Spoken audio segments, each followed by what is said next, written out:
ভালো নেই আমার বাংলাদেশ, ভালো নেই আমার বাংলার মানুষ। আজ আমরা প্রবাস থেকে আমরাও ভালো নেই। দেশে সংযোগ বিচ্ছিন্ন করা হয়েছে এবং আজকে সুপ্রিম কোর্টে রায় দেওয়া হয়েছে। সেই রায়ে ছাত্ররা সন্তুষ্ট কিনা সেই আপডেটটি নিয়েই আপনাদের সামনে আজকে আসলাম। আমাদের প্রবাসীরা প্রতিনিয়ত নিউজ পাইতেছে না, আর আমরা অনেকেই আবার আল জাজিরা, অনেক ইন্টারন্যাশনাল চ্যানেল থেকে নিউজ শুনে কিংবা কালেক্ট করে আপনাদেরকে জানানোর চেষ্টা করতেছি।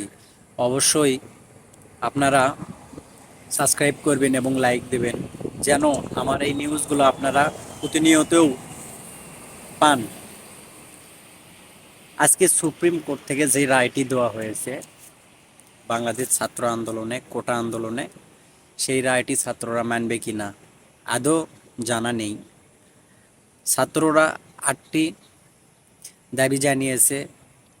8টি দাবির ভিতর একটি মানা হয়েছে, সেটি হলো কোটা নিয়ে, কোটা সংস্কার নিয়ে মেধাবীদের জন্য 93% রেখেছে এবং অন্য অন্যদের জন্য বাকি 7% রেখেছে। মুক্তিযুদ্ধের জন্য 5% রেখেছে। তো আমি বলবো যে মানাই হলো সেই কোটার দাবি। তো এত তাজা প্রাণ যাবার পরে কেন মানা হলো? তাদের কি জ্ঞান নেই যে এই ছাত্ররা কে? এই ছাত্ররা আমার ভাই, আমার ছোট ভাই, আমার ছেলে, আমার মেয়ে, আমার ছোট বোন। তো এত তাজা প্রাণ যাবার পরে কেন মানা হলো? আজকে দুঃখের বিষয়, আমরা প্রবাসীরা আমরা ফ্যামিলির সঙ্গে যোগাযোগ করতে পারতেছি না, দেশের একটা নিউজ দেখতে পারতেছি না এবং দেশের কারোর সঙ্গে যোগাযোগ করতে পারতেছি না। ইন্টারন্যাশনাল চ্যানেলগুলো থেকে কিংবা কিছু লিঙ্কের মাধ্যমে আমরা নিউজগুলো দেখে খুবই ব্যথিত। অনেক কষ্ট লাগে যে আমাদের বাংলার এত কষ্ট করে স্বাধীন করে গেছে, রক্ত দিয়েছে শুধুমাত্র এই ভাষার জন্য ছাত্ররাই। আবারও মাঠে নামতে হয়েছে 2024 সালে এই ছাত্রদেরই। কেন কেন নামতে হলো মাঠে? মেধাবীদের অবশ্যই ভালোভাবে চাকরি দিতে হবে, এই কথাটি কি সরকারের মাথার ভিতর আসে নাই?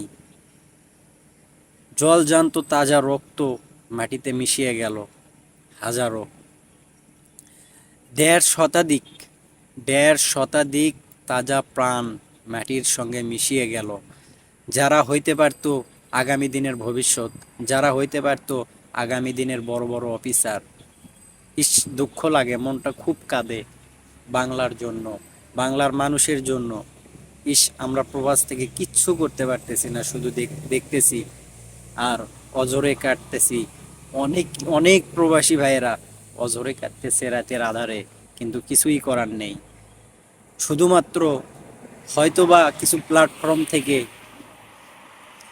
তারা প্রতিবাদ জানাচ্ছে, কিন্তু সেই প্রতিবাদগুলো আমাদের দেশ পর্যন্ত পৌঁছাতেছে না, কেননা সব কয়টি প্ল্যাটফর্ম এবং ইন্টারনেট কালেকশন থেকে আমাদেরকে আলাদা করা হয়েছে।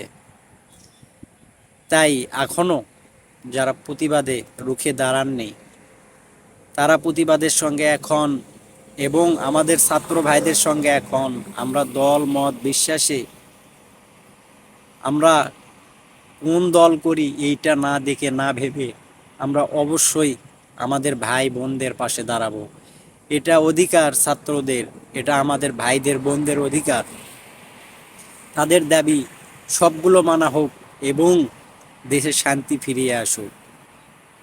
আজকের আর্মি মোতায়েন করেছে, কারফিউ জারি করেছে।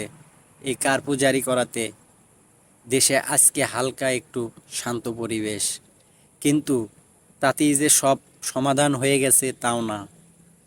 সব কিছু ভালোভাবে সমাধান হোক এবং তাদের দাবিগুলো মানা হোক এবং যারা আমাদের ভাইদেরকে মেরেছে তাদেরকে আইনের আওতায় আনা হোক।